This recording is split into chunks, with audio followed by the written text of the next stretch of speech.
All right, we are live, Taiwan. Hey, Amanda. Hey, hey. How's it So going? this, I'm excited to announce you to our audience here, and especially the ones that already gotten a ticket for our upcoming event coming April 28th, 29th, and 30th in Vegas. Whoop, We whoop. have the legend himself, the YouTube star, the owner of H2HUBB and H2 Minutes. This is Tywon Hubbard, who's Hey, been nice in the to see hydrogen you. space for a long time. Yes, yeah, nearly a decade, and been educating about hydrogen all around the world for many years now. So it's a pleasure to be on this live with you, Amanda, and thank you for having me at your event. And I'm excited to be able to take people through the basics of H2. Awesome. Well, I'd like to first start a little interview here with tell me your background. The audience wants to know how you heard about hydrogen water and where you're going in the future. Yeah, so a long time ago, not that too long time ago, but I was a professional football player. My pursuit was athletics, and I was attempting to make it to the NFL. And along the way, I might as well show off a little bit. Along the way, Yes, please. We'd love to hear it. yeah, along the way, I got some championship rings and stuff like Yeah. that when I was doing that. So, but I was introduced to ionized or alkaline ionized water, and long story short, I started drinking some of it and I started feeling some of the effects, but I really couldn't get to the bottom of it. And I wanted to. I have a mind that wants to get to the bottom of everything. Mm-hmm. So I ended up learning that molecular hydrogen was the actual therapeutic agent of alkaline ionized water. And after that, I began to research molecular hydrogen. I just went to PubMed and started typing in molecular hydrogen, whatever disease model I could think of, and there was a ton of articles for me to read. So I continued to read and read and read, and read hundreds of articles until I became utterly convicted that I needed to tell the world about molecular hydrogen because no one else was doing so, especially those in the alkaline ionized water world, right? And so the water ionizer world. And so everything was being talked about, ORP, microcluster, everything else was being talked about besides molecular hydrogen or H2. And so I started to do that, and it was all she wrote. I started to get some notoriety, and people started catching my name. And I had some unique opportunities present themselves to me. And so I've been able to work for hydrogen companies corporately and own my own hydrogen company and work with investors and do all kinds of different things in the hydrogen industry until I owned my own company where I wanted to educate and take all of my experience that I've gained and all my knowledge that I gained and actually help the world with hydrogen. And so I started to do that through my YouTube channel, H2 Minutes. And so that's basically where I teach about all things H2 through short videos, and I unpacked it, all kind of aspects of molecular hydrogen, as well as it all being research based. And then I started my company, H2HUBB, which was really birthed out of a necessity. Because once you teach about hydrogen long enough, people want it. And so I needed to figure out a way to objectively help those people find the right hydrogen products, as well as provide a place online where they can actually get credible information that wasn't just scientific articles. So, and that's what H2HUBB was birthed out of. And so H2HUBB basically is a consulting company, and H2 Minutes is my online, YouTube platform where I teach about hydrogen, and it's all there for free. Awesome. And I know one of our devices just went through you and you looked it over and you said, yeah, we got the green light. Yes, yeah. Your H2 inhalation system, and as well as attachments went through our testing, and yes, you passed with flying colors. So your test went well. We actually have a report on it, and if you want to, man, you can actually put that report on your website too, so Great. your reps can actually look at it and see what H2HUBB actually tested your product at. That's a great. Thank you so much for that. One thing I really love about your videos on YouTube is they're scientific, but they're so easy. You break the science down so anybody can understand about the hydrogen. Yep, that's on my shirt. Hydrogen made easy. Right. Yeah, and mind you, that is a complicated thing to do. I know not everyone wakes up every day and says, "Ooh, what I want to read is medical studies." But that's what I do, and then you have to figure out how to translate. And so for the masses, for everybody in the world, for they're not doing that. They're not reading medical studies. So I have to figure out a way to translate this. And so that's what we do with H2 Minutes, is figure out how to make hydrogen easy. And we try to unpack it. Sometimes we can do it. Some videos or topics or concepts, it's easier than others to do that.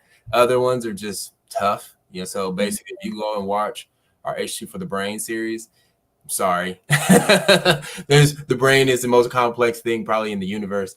So it was really difficult to try to make that one simple, but we do that on a lot of videos, just bring it down to earth.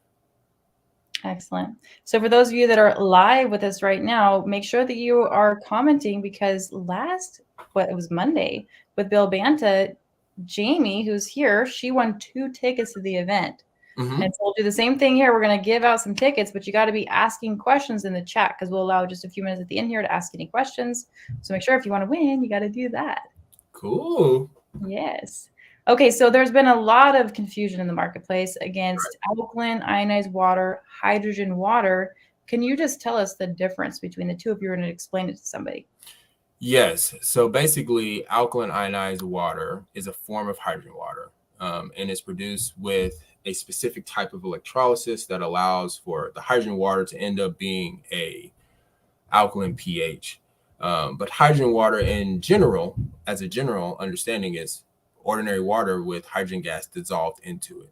But considering how alkaline ionized water is made and the devices that actually produce it, there are certain limitations for dissolving hydrogen gas in water using that particular technology. And so basically, it's very important to ensure that you're actually getting therapeutic levels with that technology, because that technology was really designed for producing alkaline water. It really wasn't designed for producing hydrogen-rich water with a therapeutic concentration of hydrogen in it. Now that we know now, but we didn't know back then, the research is clear. Now, if someone's trying to look at both technologies, like, hey, which one should we get here? Clearly, which one would you suggest that they go with? Yeah, I would absolutely say go with the newer technology that's out there, the PM or HIM, hydrogen infusion machine technology that's out there. It basically reduces or minimizes all of the limitations of alkaline ionized water, or basically water ionizers. And basically it has all the upsides that technology does not. So and basically you can produce therapeutic concentrations of hydrogen in water, and it can produce it consistently, and it's not contingent upon the source water conditions. So no TDS or any of that type of stuff that needs to be there when it comes to water ionizers.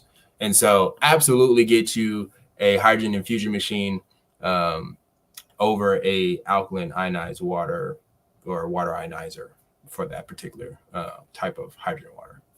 Excellent.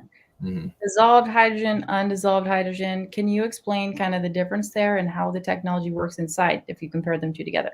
Yes. So basically, undissolved hydrogen gas is basically any hydrogen gas you can see when you put the glass up and you see the bubbles, then you know it's not dissolved into the water.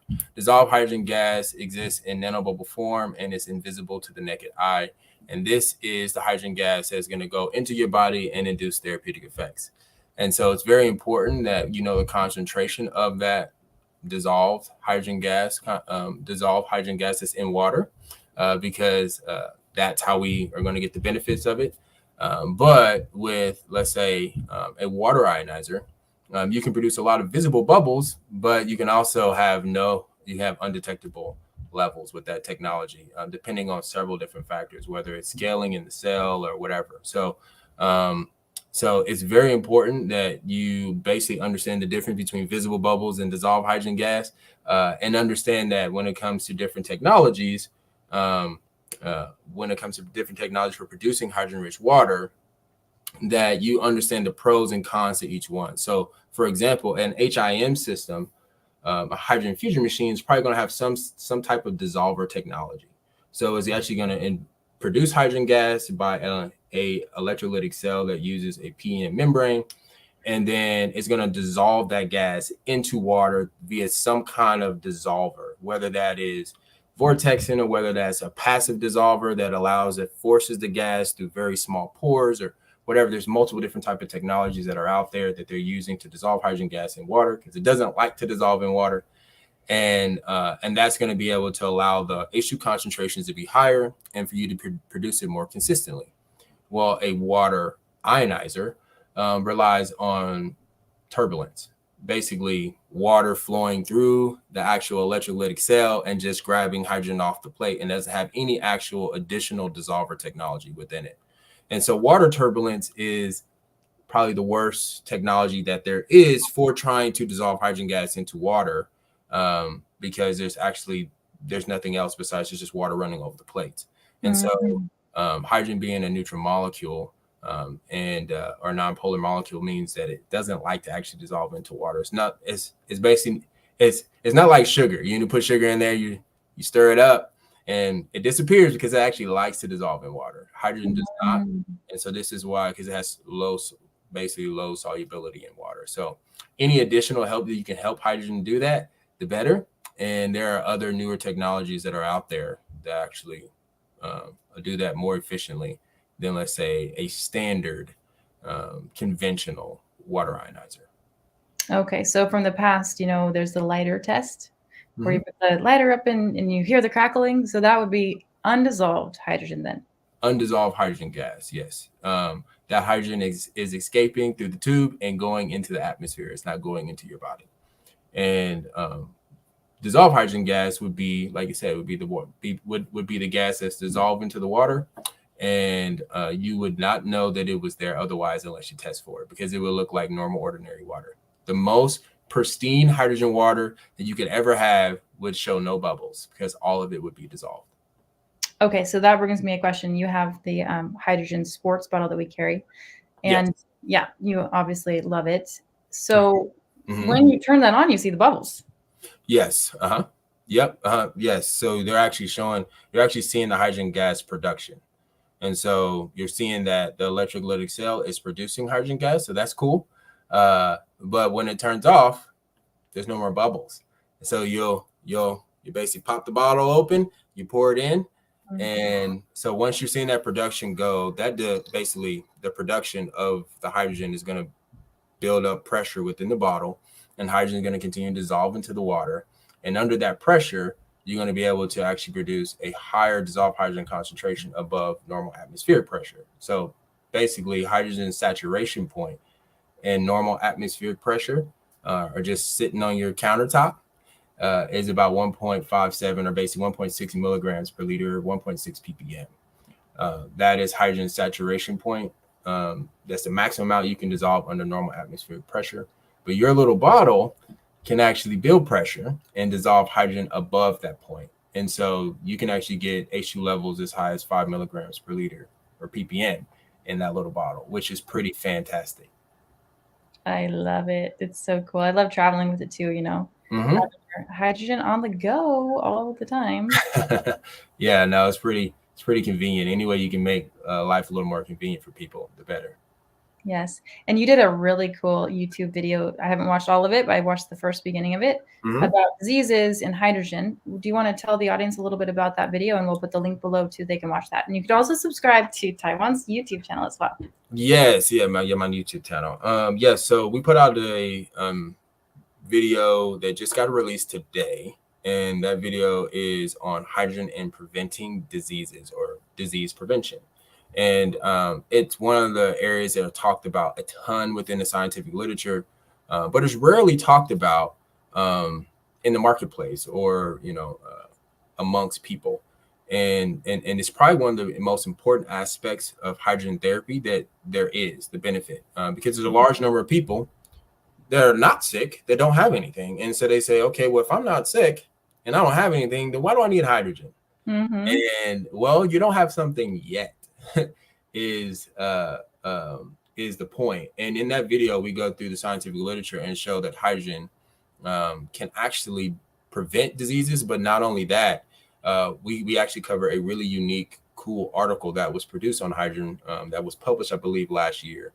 And it was talked about hydrogen for pre-symptomatic diseases. So basically, there's a state in which we can actually be developing a disease within our body, but it has no symptoms. We actually don't feel its effects. and we don't know it's developing. And so a idea of this, or a particular one, would be like diabetes. A person can be developing diabetes without them knowing it, or actually knowing that they're actually having any kind of symptoms. Well, our modern medicine is really based off of symptoms. You identify a symptom, and then you can actually, from that symptom, perform tests to actually see if there's something going on within the body, to actually know if you're actually having a disease. But what happens if you don't have any symptoms? Right. Well, you're SOL with our with our modern medicine, the way we handle it. But the article goes through and talk about how hydrogen indiscriminately can prevent a multitude of different diseases in this pre-symptomatic disease state. There's really nothing we can do about this pre-symptomatic disease state because we don't know what's happening. But if you can take an agent like hydrogen that actually reduces oxidative stress, reduces inflammation, has anti-cellular death effects, has anti-diabetic effects, has a whole, like, the list goes on, you can effectively be preemptive in preventing diseases. And the article goes through and basically says hydrogen is the stuff. You need to be on hydrogen, whether or not you're healthy or whether you're sick. We all are on this pathway of aging. We all deal with oxidative stress, and we all deal with inflammation. And oxidative stress and inflammation are at the core, the root cause of virtually all diseases. So hydrogen, being wonderful at what it does with reducing those things and suppressing that. Basically, I go through that and I basically unpack it, and I give some of the real highlights of that article, and basically tell people how hydrogen is a awesome preventative strategy when it comes to preventing diseases, based on the literature, the scientific literature right now. Obviously, we need more studies, and I will say that more studies. But what we have right now is pretty remarkable when it comes to preventing diseases. Yeah, I think the hardest part for people is we tend to wait until our pain's great enough for change. We get diabetes, we get cancer, whatever it might be. And then we're like, oh, that's right, the hydrogen water. They were trying to sell me that, but I didn't want to spend the money then. But now I'm desperate. I need it no matter what it costs. And so I think if just more people took that approach, like preventative healthcare. I mean, would you rather drink water that's going to not give you a therapeutic benefit, or would you rather drink water that's going to help your body? Right. So, right. Exactly. I think, like they say, prevention is better than cure, right? So it's like, if you can prevent a disease, it's far better than actually trying to treat the disease. And so hydrogen, like I said, is one of the areas that's talked about so much in the studies, but like I said, it's rarely talked about when it comes to people talking about hydrogen water. Is generally dealing with some kind of disease model, and disease model in particular for sick people or people who are going through health challenges, instead of the actual general healthy population. And hydrogen is for everyone. Hydrogen is pretty, I mean, I don't even know how I can express how much it's for everyone. Literally 90% of the observable universe, when you count by atoms, is made up of hydrogen. Let's do this. Let's say 10% of the human body by mass is made up of hydrogen, right? But if you actually did it by the number of atoms, 62 to 63% of the atoms that make up the human body are hydrogen. Wow, that's so hydrogen holds our actual DNA together through hydrogen bonds. Wow. So this is why our DNA has the double helix structure, is because of hydrogen bonds. Acid-based chemistry is based on hydrogen. So it's just, there's so many different things revolving around hydrogen. When it comes to, all of existence wouldn't happen, wouldn't be here if it wasn't for hydrogen. And so it only makes sense that if hydrogen is this important, then when it comes to the known world, that it would probably have an impact on our bodies. And so now, we're going to unpack more of some of these details at the actual event, because I was actually speaking of several different forms of hydrogen, because the one we're actually interested in, the one that we drink, is hydrogen gas. And so, but there's multiple different forms of hydrogen. There's 4 forms of hydrogen, not including its isotopes and stuff like that. And so they all have their different parts to play, but the one we're actually interested in is molecular hydrogen, or hydrogen gas. And that's what we drink in the water, and that's what we breathe when we put on the cannula. Yeah, so cool. I do see some messages coming in here, so let's go down the questions. Cool. All right, let's see here. Hi, Julie. Hi, Jamie. Hi, Callie. Okay, Callie said, how would you say is the most simple way to explain that there are different kinds of hydrogen to someone who's confused when you tell them about hydrogen water? Ooh, that one's an interesting question. I think one of the easiest ways to try to get across to people that there's more than one form of hydrogen. It might actually be to start off with where they're at. And so if they understand, okay, if hydrogen water has, they're like, oh, well, water already has hydrogen in it. So that's a scam. You're like, okay, well, then you understand that. You understand that hydrogen's already in water. Okay. Well, you know that actual form of hydrogen that's actually connected to water is a hydrogen atom. It's bound to the hydrogen. I mean, it's bound to the oxygen that forms a water molecule. So there's that form. But if you actually had that atom that's connected to the water molecule, if you popped it off and you actually just had another one, you put them together, that makes hydrogen gas. 2 hydrogen atoms make hydrogen gas. Well, hydrogen gas is what we're talking about. We're talking about this form of hydrogen is free. It's a gas. You can breathe it, and it can actually be dissolved into water. And so, although you understand the fact of the matter is that oxygen makes up water as well, but did you know that oxygen is dissolved into water? Oxygen gas from the atmosphere. So we know that gases can be dissolved into water. Similarly, you drink soda, right? Or you like soda. Well, soda has carbon dioxide gas dissolved into the water and gives us its characteristics. So I would just walk people simply through it. And once their brain follows and connects the dots, then they'll have it. Like they'll get it. But one of the challenges is understanding the content enough yourself that you can walk them through it. And so this is why I think it's important to watch H2 Minutes. This is why I think it's important to take the Molecular Hydrogen Institute's courses, like so that you can actually understand the fundamentals or the basics, so you can walk a person through that little bit. And once they understand the concept, because they already understand the concept. I mean, they understand soda. It has something in it that makes it fizzy. That's a gas. So they understand if you can bring them to that place, then you can just basically exchange it for hydrogen. I mean, exchange it for hydrogen water. Just plug out soda and plug in hydrogen water, and then they'll have it. And they do make water, or it's maybe not water, the little cans of hydrogen that is like green tea, it's bubbly. So they're doing that.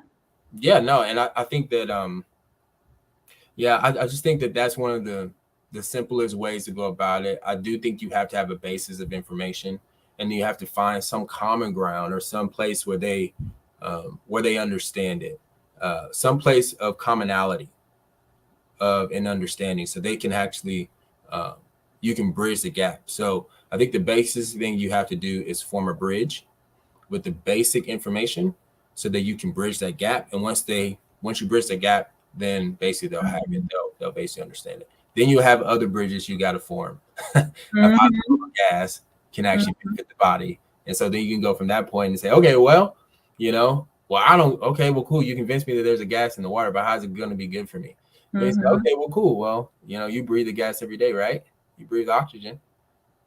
Yeah, exactly. Hold your breath for about 60 seconds and see how bad your body wants to breathe. We know that oxygen is beneficial for us, and without it, we wouldn't have cellular respiration or ATP or energy, any of those things. And so now you can start bridging that gap, that oxygen is important. Well, now we're finding out the other gases are important. Yeah, I love it. That's very smart. So thank you. Thank you, Kelly, for that question. Next is from Lucy Moore. My home has a osmosis water filtration system. Can I use hydrogen water machine with that system, or it will be more beneficial to remove the system from her house? It depends on the system. We got a system, Lucy. Yeah, it depends on the system. I would say with the hydrogen infusion machine, you have no problems because that technology utilizes something what's called a proton exchange membrane. And so basically this membrane allows you to be able to produce hydrogen-rich water with any source water conditions, whether it's distilled water, RO, mineral-rich water, whatever source water conditions. It will produce hydrogen gas because the membrane itself acts as the conductant, or basically it's conductive. And so you don't have to rely on any of the electrolytes in the water to actually produce hydrogen gas. And so I would say with the hydrogen infusion machine, you can absolutely produce hydrogen water with the RO system. And then if it's obviously like a older technology, the alkaline ionizer water, Lucy, probably not so much because you need those minerals, correct, Tywon? Correct. With like a standard or conventional water ionizer, you'll probably need at least about 80 TDS, so total dissolved solids, to really be able to produce hydrogen gas and enough to actually dissolve it into water to a therapeutic concentration, something like 0.5 ppm. Great. Cool. So what else do we have? We have Julie. Okay. Julie says, Tywon, what led you to start learning about and eventually educating people about hydrogen? We kind of talked a little bit about this at the beginning, but if you want to just elaborate a little bit. Yeah. So basically, let me see. The biggest thing was my own conviction. So I started drinking hydrogen water, and I was drinking it fresh from a water ionizer when I first started. And I didn't notice substantial benefits in my training. So in my training for football, so my weight training exercises and conditioning. And I noticed I started to recover, it almost reduced my recovery by 50%. It was pretty drastic at the beginning. And this is what led me, whether that was all the hydrogen or placebo or whatever. I know that I was like, okay, I'm getting some kind of effect. And so I ended up researching hydrogen water, or basically trying to figure out what the mechanism is that actually allows this water to work, if it is working. And so that was the driver. So my own experience was the actual driver. And then I like a problem, man. I mean, I was trying to figure it out, and I couldn't crack the code. And that's like a big deal for me. I want to figure things out. And that only fueled it until I actually found out what the therapeutic agent was. And after that, I just deep dived it until I got to the bottom of the ocean. And I figured out, man, this thing is remarkable for what we have right now. So I started teaching everyone about it. And so that's kind of give you a little bit more of an understanding of how I went from 1 to 2 and 2 to 3. It's a similar story than Tyler LeBaron, who will be on our call here on Monday at 2:00. Similar story with him. He's like, okay, there's something else in this water because it's not the alkalinity of the water is creating any benefit. It's got to be something else. Right. He started digging into it. Same thing. He found, oh wow, it's this hydrogen, and then he got really excited about it, and boom, now he has the Molecular Hydrogen Institute, and so it's so cool. Well, it's like I went to school for corporate fitness, and so I have a little bit of that anatomy and all that type of background too. And so it was like I was drinking this water, and then some of the stuff that the claims they were making about it, I was like, oh gosh, there's no way. I mean, water is amazing. We need water. But what you're talking about does not exist. And then I had this high level of skepticism.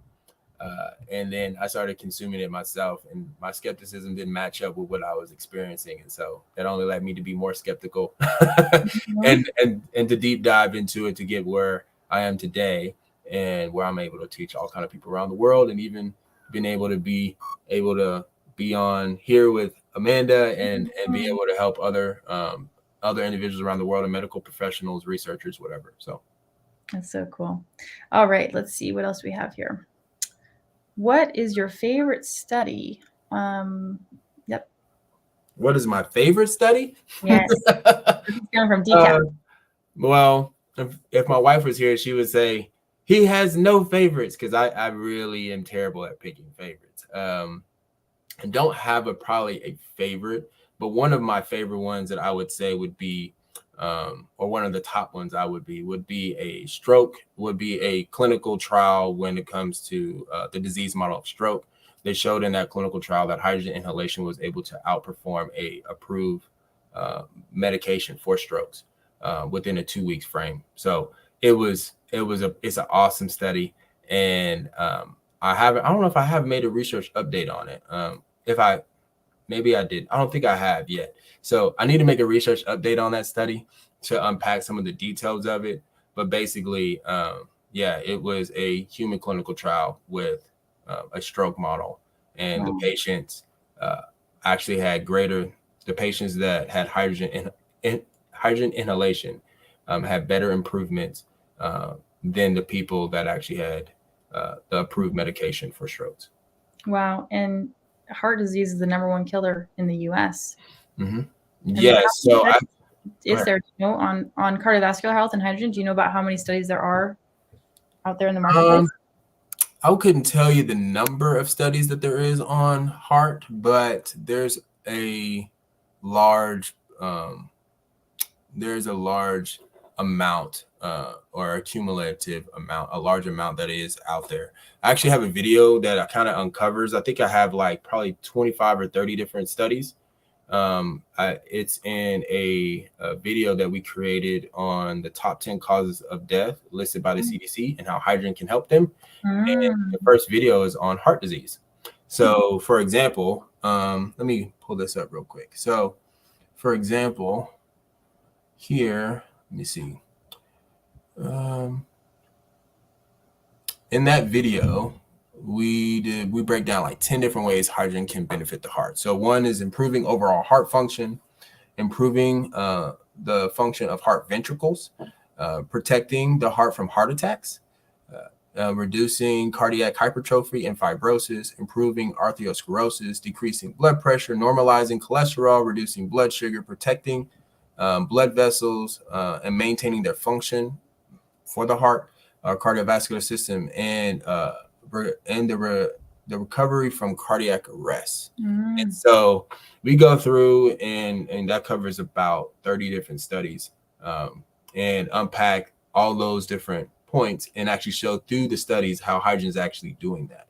And so it's pretty amazing. Now hydrogen's doing a whole lot that we don't know about, but they're actually, in that video, we unpack it. I think it's about a 20-minute video or so. So it's a little lengthier one, but it covers a lot of data. Okay, well, just send me that link and I'll make sure to put it down below so everyone can go through that as well. Okay. Cool. Okay, so we are running out of time. We're going to try to keep this under half an hour. So I just have one last question here. Okay. How many hydrogen sports bottles, the Hydroshots, should they drink a day to get the full maximum benefits? Okay, so right now, based on the scientific literature, what we can say is that the suggested dose of what is seen to be therapeutic within studies is 1 to 3 milligrams of hydrogen per day. And they are administering anywhere between 1 to about 15 milligrams of H2 per day via water. So via consuming water. And what we also see is there seems to be this dose-dependent response. So basically, there's a minimum dose that we need to be therapeutic to induce a therapeutic effect. And the greater the dose, the greater the effect. And so if you can get above 3 milligrams, you can get above 3 milligrams of H2 per day, that'd be pretty good. And so for the actual Hydroshot itself, consuming if you do it on I think it's 10-minute cycle, you'll produce about a milligram of H2 will be dissolved into that actual designated volume size of about 7 ounces or 210 milliliters per milliliters. So to be about a milligram of hydrogen dissolved into that. So if you drink 4 of those a day, you're going to get 4 milligrams of H2. You drink 5, you're going to get 5 milligrams of H2. So you can just count it up. However many you want is what you want. So I would say try to consume 1 liter of it. And so that'll be about 4.5 bottles. So you're going to get around about 4.5 milligrams of H2, which is great. Awesome.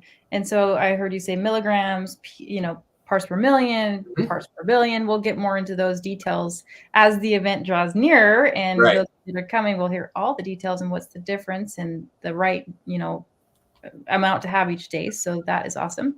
Can you drink a gallon a day? Yeah, of course. As long as you don't drink too much water, you'll be just yeah. Don't flush out all of your electrolytes. Exactly.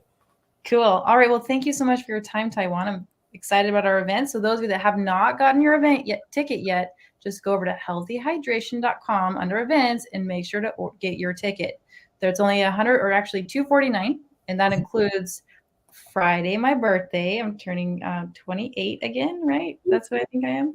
Anyways, 28 again. And then on Saturday and Sunday is the event. So we have our speakers. We have Bill Banta, who is a mindset coach who worked with Bob Proctor for many, many years. He was one of his lead coaches. We have Tywon, obviously. We have Dr. Tyler LeBaron, who you'll get to hear from on Monday here on this channel at 2 o'clock Pacific Standard. Then we have Bob Citronelli, who is an author, research scientist. He will be there as well. So it's going to be a really great show. We're excited for all of us that come, and we would love for you to come as well. We have got a bus in our area. So if you're in, Richland, Pasco, Kennewick, Seattle area, we have a bus that we're going to leave on Friday, and we'll all make it up there together. So if you're interested in that, just let us know. And otherwise, we'll see you all at the event. And for those of you that commented and we called on you, one of you are going to be our lucky winners on, well, I'll announce it tomorrow. I'll let all of you know tomorrow who that winner is. Awesome. All right. Well, thank you so much, everyone. Thanks for having me on, Amanda. You're welcome. Bye. See you later, everyone.